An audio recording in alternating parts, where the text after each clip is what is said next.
Yo, cinquième ou sixième vidéo. Aujourd'hui ça va être une petite vidéo rapide pour un petit peu expliquer différentes techniques pour se faire des dreadlocks. Il y a des techniques, et à ces techniques, il y a des types de cheveux qui répondent plus ou moins bien.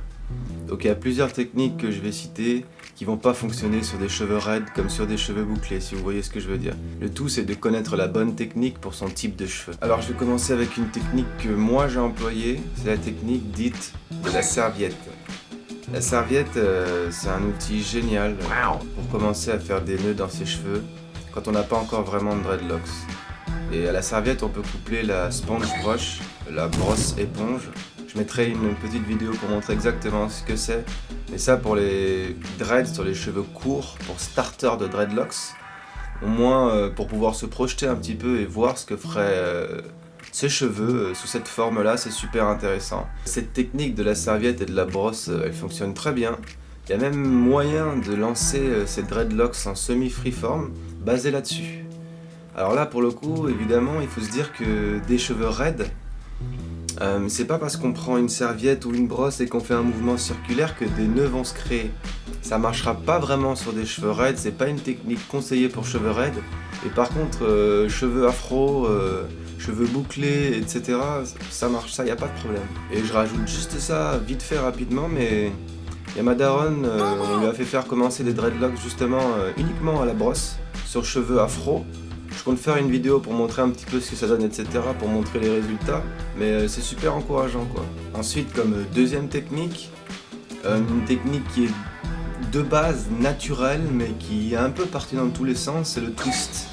Alors le twist, c'est pareil, ça fonctionne sur un type de cheveux et beaucoup moins sur d'autres.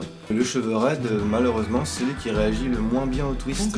Ou alors, pour le faire réagir, il faut rajouter des produits.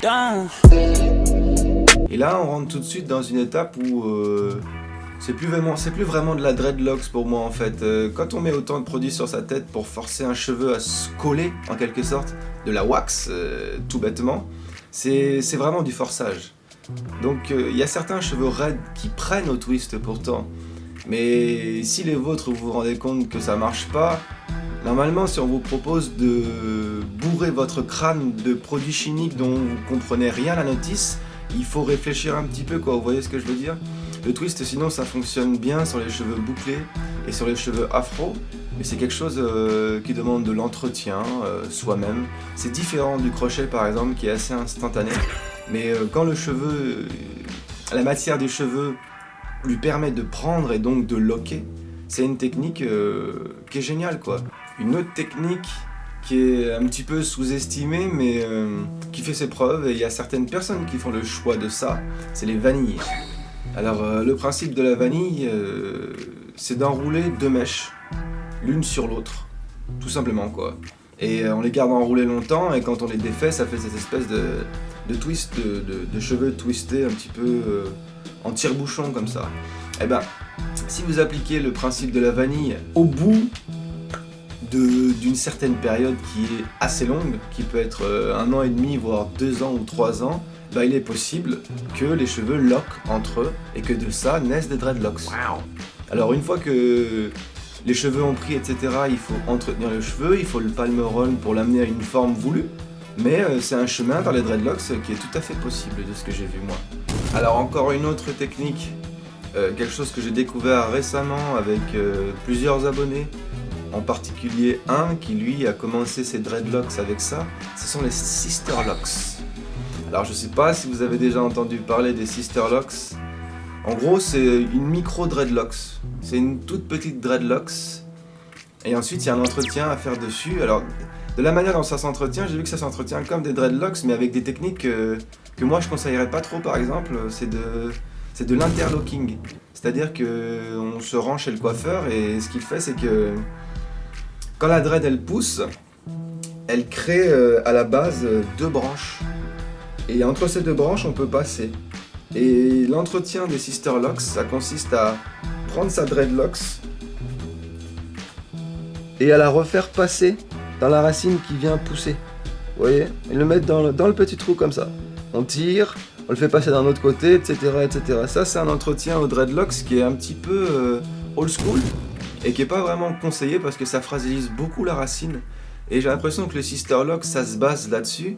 Sister Lock, ça va encore plus loin parce que y a des gens qui essayent de se placer avec ça. Une entreprise qui essaye de se placer comme quoi ce sont les seuls autorisés à installer des Sister Locks sur les têtes des gens.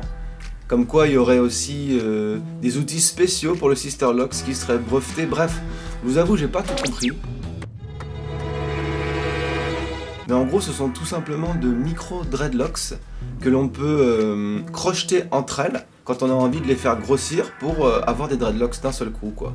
Et du coup, la dernière technique, la plus connue, la plus simple, la plus clean, celle qui évite le plus de produits chimiques, celle qui paraît la plus logique en tout cas pour moi, parce que le dreadlock c'est de la formation de nœuds et le crochet sert à ça, à former des nœuds. Le crochet aide clairement à la formation des nœuds sans avoir besoin d'un quelconque produit chimique normalement. Donc le crochet c'est vraiment la solution la plus saine quand vous voulez éviter de verser des tas de produits chimiques sur votre tête. Regardez Wheezy, regardez comment il est maintenant. Il a pas fait attention, le mec il est en train de devenir chauve, mais c'est un truc de malade quoi. On peut pas avoir envie de gagner un peu de temps au début pour finir la fin de la course sur les genoux quoi. Enfin, ça a aucun sens. Le crochet c'est super pour tout type de cheveux. Ce serait un petit peu bizarre que quelqu'un avec des cheveux afro ou bouclés commence ses dreadlocks au crochet, mais pourquoi pas? Franchement, pourquoi pas? C'est juste un choix. Ça peut être aussi une alternative à un manque de patience concernant le twist. Le twist, c'est quelque chose qui prend du temps, il faut s'en occuper. Le crochet, c'est instantané. Les résultats du crochet, vous les voyez tout de suite. Et crochet sur cheveux raides, par exemple, c'est ce que moi, personnellement, je conseillerais le plus. Les gens qui vous vendent des produits pour les dreadlocks, c'est des vendeurs de temps.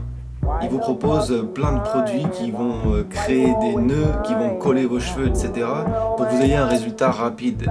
Mais il faut pas que c'était des conneries comme ça, quoi. C'est juste un truc de malade. Avec un crochet et ce qu'on appelle le backcomb, pour cheveux raides, attention, je parle encore, le backcomb, c'est-à-dire tout simplement le processus de prendre une mèche et de la peigner à l'envers. Vous voyez très bien ce que ça fait quand vous peignez vos cheveux à l'envers, ça provoque des nœuds. Et bien ça c'est une première étape avant le crochet pour les dreadlocks sur cheveux raides.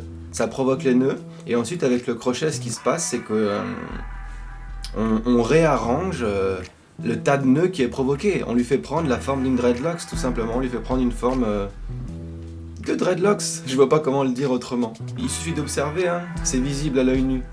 Des gens avec des cheveux raides qui ont des dreadlocks qui ont été créés par des produits chimiques, etc. seront toujours moins beaux qu'un bon gars qui entretient ses dreads sur cheveux raides avec son crochet tranquille. Alors évidemment, c'est comme tous les dreadlocks, ça demande un petit peu d'hydratation, de la dread et du crâne. Mais si vous maîtrisez votre crochet et que vous avez des cheveux raides, il y a moyen d'avoir de très belles dreadlocks quoi.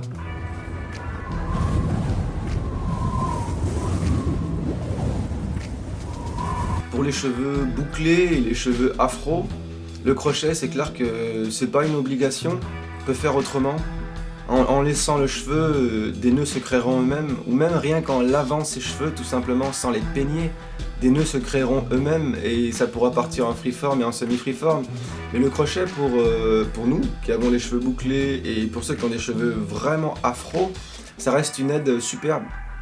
En gros, t'observes tes dreadlocks, et puis quand il y a quelque chose qui part dans un sens où ça te plaît pas, ou que la dread elle lock d'une manière particulière, épaisse, trop fine, ou que ça te plaît pas, excuse-moi, tu prends ton crochet et tu vas rectifier ton petit machin. C'est juste de l'amélioration d'un processus naturel, mais on s'en sert pas avec autant d'ardeur que quelqu'un qui aurait des cheveux raides. Mais il faut pas le mettre de côté, ce truc-là est quand même super pratique. Puis c'est aussi par rapport à un lifestyle qu'on a. Si on a envie de passer du temps sur sa tête ou pas, crochet ou twist, chacun choisit comme il veut, enfin bref. C'était Denis, peace, on se capte. Ils pensent que je suis fou mais je suis lucide. Tu t'habilles ou t'empiles du textile. Ils pensent que je vais couler mais je chill. Tu like ta merde comme un scatophile. Je fume mon suicide à petite dose. T'es déjà victime de mon hypnose. Tu rebootes lentement comme sur Windows. Je ne méfie qu'avec tes virtuoses. Ils pensent que je suis fou t'habilles.